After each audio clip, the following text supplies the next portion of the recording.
علیین کون سی جگہ ہے؟ جہاں جنتی لوگوں کی روحوں کو رکھا جاتا ہے، جہاں جنتی روحوں کا مسکن ہوتا ہے۔ علیین کون سی جگہ ہے؟ جہاں جنتی لوگوں کی روحوں کو رکھا جاتا ہے۔ اب یہ علیین میں داخل ہوتا ہے تو جو لوگ اس سے پہلے مر چکے ہیں وہ اس کو پہچان لیتے ہیں، ارے یہ تو ہمارے محلے کا ہے، یہ تو ہمارے گاؤں کا ہے، یہ تو ہماری برادری کا ہے۔ وہ اس سے سوال کرتا ہے، یہ بتاؤ میرے باپ کا کیا حال ہے، یہ بتاؤ میرے دوست کا کیا حال ہے، یہ بتاؤ میرے بھائی کا کیا حال ہے۔ وہ جواب دیتا ہے، ارے وہ تو مجھ سے پہلے مر چکا ہے، وہ تو مجھ سے پہلے اس کو موت واقع ہو چکی ہے، یہ تو تمہیں پتا ہوگا وہ کہاں ہے، کیا وہ یہاں نہیں آیا ہے؟ کہا یہاں تو نہیں آیا ہے، جو یہاں نہیں آیا وہ کہاں جاتا ہے؟ وہ سجین میں جاتا ہے۔ جو علیین میں نہیں جاتا ہے وہ کہاں جاتا ہے؟ سجین کے اندر۔ اللہ کے نبی فرماتے اذا کان العبد الکافر، اگر آدمی کافر ہوتا ہے، اگر آدمی بدکار ہوتا ہے، زناکار ہوتا ہے، بے نمازی ہوتا ہے، اللہ کے نبی ارشاد فرماتے ہیں دو فرشتے اس کے پاس آتے ہیں اور وہ بڑی بھیانک بڑی ڈینجر شکل کے ہوتے ہیں اور وہ اپنے ساتھ ایک ٹاٹ کی چادر لائے ہیں جس سے بہت زیادہ بری بدبو آ رہی ہے۔ وہ آتے ہیں اور اس سے کہتے ہیں یا ایتها النفس الخبیثہ اخرجی الی سخط من اللہ وغضبا، آئے بری روح، آئے بدکار روح، چل اللہ تعالیٰ کے غصے کی طرف۔ آج تیرا رب تجھ سے بہت زیادہ ناراض ہے، آج تیرا رب تجھ سے بہت زیادہ غصہ ہے۔ ہلو، ایک ضروری اعلان، ایک چھوٹی بچی کہیں غائب ہو گئی ہے، نازنین نام ہے، اگر کسی کو کہیں دکھے تو وہ اسٹیج پہ آ کے خبر دے دیں۔ نازنین نام کی ایک بچی کہیں غائب ہو گئی ہے، 2 سال کی بچی ہے۔ تو جو برا آدمی ہوتا ہے اس کا کیا حال ہوتا ہے؟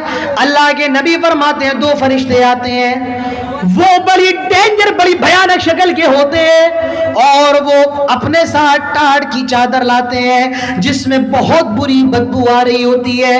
وہ اس سے کہتے ہیں یا ایتها النفس الخبیثہ اخرجی الی سخط من اللہ وغضبا، آئے بری روح، آئے بدکار روح، چل اللہ تعالیٰ کے غصے کی طرف، آج تیرا رب تجھ سے بہت زیادہ غصہ ہے۔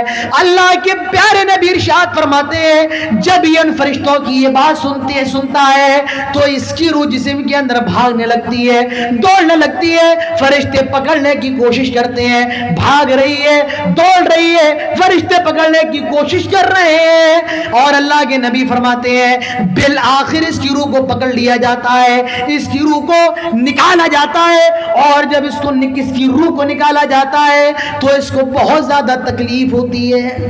جب اس کی روح کو نکالا جاتا ہے تو بہت زیادہ تکلیف ہوتی ہے۔ اور کتنی تکلیف؟ آپ ایسے سمجھیے کہ آپ زندہ ہیں، ہم سب زندہ ہیں، اگر کوئی ہماری اور آپ کی چمڑی کو کھینچنے لگ جائے تو ہمیں اور آپ کو کتنی تکلیف ہوگی؟ اس سے بھی زیادہ تکلیف ہوتی ہے جب اس کی روح کو نکالا جاتا ہے۔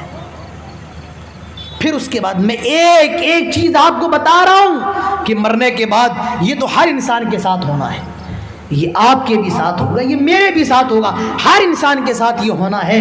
اللہ کے نبی فرماتے ہیں پھر اس برے آدمی کی روح کو جلدی سے اس چادر میں لپیٹ دیا جاتا ہے جو جہنم سے لائی گئی ہے اور جس میں بہت بری بدبو آ رہی ہے۔ فرشتے اس کی روح کو لے کر پہلے آسمان میں جاتے ہیں، دروازے میں دستک دیتے ہیں، اندر سے آواز آتی ہے کون آیا ہے؟ اللہ کے نبی ارشاد فرماتے ہیں اس کا دنیا میں جتنا خراب نام تھا، جتنا برا نام تھا، وہ نام بتایا جاتا ہے، یہ فلاں آدمی ہے، یہ فلاں شخص ہے، جتنا خراب نام تھا وہ نام بتایا جاتا ہے۔ اسی لیے میرے پیارے بھائیوں، بزرگوں، دوستوں، اپنے بچوں کے نام اچھے رکھا کیجئے، اپنی اولاد کے نام اسلامی نام رکھیے، اپنی اولاد کے نام بہترین عمدہ نام رکھیے۔ آج کوئی گڈو ہے، کوئی پپو ہے، کوئی چارو ہے، کوئی منا ہے، کوئی للہ ہے، عجیب عجیب نام آج ہمارے اور آپ کے سماج کے اندر رائج ہے۔ اچھے نام رکھیے، اچھے بہترین نام۔ اللہ کے نبی فرماتے ہیں پہلے آسمان پہ اس کی روح کو لے جایا جاتا ہے، پہلے آسمان کے فرشتے کہتے ہیں یہ کس کی روح کو لے کر کے آ گئے ہو، اس کے اندر سے بہت بری بدبو آ رہی ہے، ہم اس کے لیے پہلے آسمان کے دروازے نہیں کھولیں گے۔ اللہ کے نبی فرماتے ہیں پھر اس آدمی کی روح کو سجین میں پھینک دیا جاتا ہے، اور وہ سجین کہاں ہے؟ ساتوں زمینوں کے نیچے۔ جو آدمی نیک ہوتا ہے اس کی روح کو علیین میں ڈالا جاتا ہے جو ساتوں آسمانوں کے اوپر ہے، اور جو آدمی برا ہوتا ہے، بد ہوتا ہے، اس کی روح کو کہاں ڈالا جاتا ہے؟ سجین کے اندر جو ساتوں زمینوں کے نیچے ہے۔ یہ ہوتا ہے مرنے کے بعد۔ میرے پیارے بھائیوں، مرنے سے کوئی بچ نہیں سکتا ہے۔ موت آنے سے پہلے موت کی تیاری کرو۔ حضرت عمر فاروق کہا کرتے تھے حاسبوا انفسکم قبل ان تحاسبوا، آئے لوگوں اپنا حساب لو، اس سے پہلے تمہارا حساب لیا جائے۔ اور حضرت عبداللہ ابن مسعود کہا کرتے تھے اذا امسیت فلا تنتظر الصباح، آئے لوگوں جب شام ہو جائے تو صبح کا انتظار نہ کرو، اور جب صبح ہو جائے تو شام کا انتظار نہ کرو، اپنی موت کو یاد کرو۔ اللہ کے نبی فرماتے ہیں اکثر الذکر ہادم لذات الموت، آئے لوگوں لذتوں کو ختم کر دینے والی، لذتوں کو توڑ دینے والی موت کو زیادہ سے زیادہ یاد کرو۔ اللہ کے نبی فرماتے ہیں جو نیک ہوتا ہے وہ علیین میں جاتا ہے، اور جو نیک نہیں ہوتا ہے وہ سجین میں جاتا ہے۔ یہ معاملہ تو تب چل رہا ہے جب لاش گھر میں رکھی ہوئی ہے۔ میرے پیارے بھائیوں، جب لاش کو گھر سے اٹھایا جاتا ہے تو ایک الگ معاملہ شروع ہو جاتا ہے۔ اللہ کے پیارے نبی ارشاد فرماتے ہیں جب کسی کی روح کو اٹھایا جاتا ہے، اگر مرنے والا نیک ہوتا ہے تو وہ کہتا ہے قدمونی، لوگوں مجھے جلدی لے چلو، قدمونی، لوگوں مجھے جلدی لے چلو۔ لیکن جب وہ نیک نہیں ہوتا ہے تو کہتا ہے آئین تذہبون بہا، آئے لوگوں مجھے کہاں لے کر کے جا رہے ہو، آئین تذہبون بہا، آئے لوگوں مجھے کہاں لے کر کے جا رہے ہو۔ آپ کے بچے، آپ کی اولاد، جس کے لیے آپ نے اپنی پوری زندگی کو قربان کر دیا، آپ نے کھیت میں مزدوری کی اپنے بچوں کے لیے، آج آپ کے بچے بھی آپ کو قبر میں چھوڑ کر کے آ رہے ہیں، آپ کا باپ بھی آپ کو قبر میں چھوڑ کر کے آ رہا ہے، آپ کے دوست جن کے ساتھ آپ چوک چوراہوں پر چائے پیا کرتے تھے، آج وہ دوست بھی آپ کو قبر میں تنہا چھوڑ کر کے آ رہے ہیں۔ میرے پیارے بھائیوں، مرنے کے بعد آپ کے کوئی کام نہیں آ سکتا ہے، مرنے کے بعد آپ کے کوئی کام نہیں آ سکتا ہے۔ اور آپ کی بیوی جو آپ کے انتقال پر روئے گی، لیکن 4 دن کے بعد وہ بھی خاموش ہو جائے گی، کوئی آپ کا پرسان حال نہ ہوگا۔